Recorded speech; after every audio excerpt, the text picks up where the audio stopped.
நான் மார்னிங் வந்து என்ன பண்ணேன்னா உங்களுக்கே தெரியும், ஏற்கனவே நான் விலாக் போட்டிருக்கேன். பொட்டேட்டோ ஃப்ரையும் இதுவும் போட்டிருந்தேன், ரசம் சாதம்னு. அதனால் அந்த பொட்டேட்டோ 2-3 வந்து எடுத்து வச்சுட்டு போனேன்.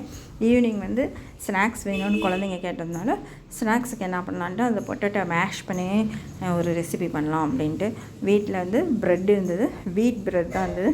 அதனால் அந்த வீட் ப்ரெட் வந்து ஒரு 8 ப்ரெட்டு 7 ப்ரெட் என்னவோ இருந்தது. அதை வந்து ஓரெல்லாம் கட் பண்ணி மிக்சியில் போட்டு ஒரு கிரைண்ட் பண்ணி சரி இன்றைக்கி ப்ரெட் கட்லெட் பண்ணலாம் அப்படின்னு சொல்லிட்டு யோசிச்சுட்டு தான் அதை யூஸ் பண்ணிக்கிட்டேன். அதுக்கப்புறம் வந்து என்ன பண்ணேன்னா ஒரே ஒரு எக் இருந்தது, அது வந்து பைண்டிங்க்கு யூஸ் பண்ணிவிட்டேன். நீங்கள் வெஜிடேரியன் அப்படின்னா நீங்கள் சோள மாவு வந்து யூஸ் பண்ணிக்கோங்க. அது எல்லாத்துக்குமே தெரியும். ஒரு கரண்டி போட்டு கொஞ்சம் தண்ணி ஊற்றி பேஸ்ட் மாதிரி பண்ணிட்டிங்கன்னா ரொம்ப கெட்டியாகவும் தண்ணியாகவும் இல்லாமல் பண்ணிக்கணும். அதை வந்து நம்ம பைண்டிங்க்கு யூஸ் பண்ணிக்கலாம். இது வந்து ஈஸியாக செய்யலாம், வீட்டில் இருக்கிற பொருளை வச்சு தான் செய்யலாம். ரொம்ப அதிகமாக நம்ம எதுவும் செலவும் இல்லை, எண்ணெயும் அதிகமாக குடிக்காது. அந்த மாதிரி தான் நான் இப்போ செய்ய போகிறேன். அதில் வெங்காயம், இஞ்சி, பூண்டு விழுது வேணும்னா போட்டுங்க, வேண்டாம்னா அதை ஸ்கிப் பண்ணிவிடுங்க. நான் வந்து போட்டிருக்கேன்.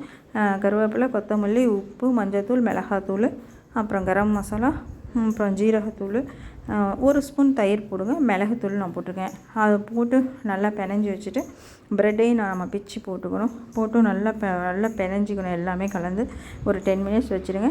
அதுக்கப்புறம் எண்ணெய் அதுக்குள்ளார நம்ம ப்ரெட் க்ரம்ஸு இதெல்லாம் ரெடி பண்ணிக்கலாம். முட்டை உடச்சி நம்ம இது பண்ணிக்கலாம். அதெல்லாம் ரெடி பண்ணிவிட்டு எண்ணெய் காய வச்சிங்கன்னா போதும். ஒரு 5 to 10 மினிட்ஸ் வச்சிங்கன்னா போதும்.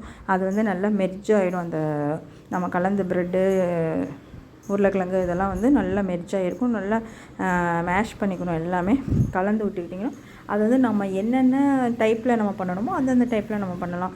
இப்போ வந்து நம்ம பொட்டேட்டோ ஃப்ரை பண்ணுறாங்கல்ல, அந்த மாதிரி கூட நம்ம பண்ணலாம். நீளமாக ஃபிங்கர் இது மாதிரி பண்ணிக்கலாம். இல்லை நம்ம வந்து என்ன சொல்கிறது, நம்ம எப்பயுமே ஆஸ் யூஷுவல் கட்லெட் எப்படி ரவுண்டாக இருக்கும் அந்த மாதிரி பண்ணிக்கலாம். இல்லை நாம் வந்து இது மாதிரி கூட நம்ம பண்ணிக்கலாம். எப்படி நமக்கு ஷேப் வேணுமோ அந்த மாதிரி நான் எல்லா ஷேப்பும் போட்டு எடுத்தேன். இது வந்து எண்ணெயில் வடை சட்டியில் போட்டு நம்ம எடுக்கணும்னு அவசியம் இல்லை, எண்ணெயும் குடிக்காது இந்த மாதிரி பண்ணும்போது. இதை நம்ம ஜஸ்ட்டு இந்த இதிலே பேன்லேயே போட்டு எண்ணெய் ஊற்றி நம்ம 2 பக்கமும் பரட்டி எடுக்கலாம். அந்த மாதிரி தான் நான் பண்ணியிருக்கேன், ஃப்ரை பண்ணியிருக்கேன். சூப்பராக இருக்குது. மேலே மொறுமொறுன்னு இருக்கும், உள்ளார பார்த்திங்கன்னா சாஃப்டாக இருக்குது. இது வந்து நான் வந்து செஞ்சு போட காலி ஆகிட்டே இருந்தது. அது டொமேட்டோ சாஸில் தொட்டு சாப்பிடும்போது செம டேஸ்ட்டு. நான் பாருங்கள் ஒரு இதை வந்து பிச்சு காமிச்சிருப்பேன். உள்ளார வந்து சூப்பராக நல்லா வெந்திருந்தது. ஏன்னா எல்லாமே நம்ம குக்குடு ஐட்டம்ஸ் தான். நம்ம ஏற்கனவே உருளைக்கிழங்கு பாயில் பண்ணி வச்சுருக்கோம்.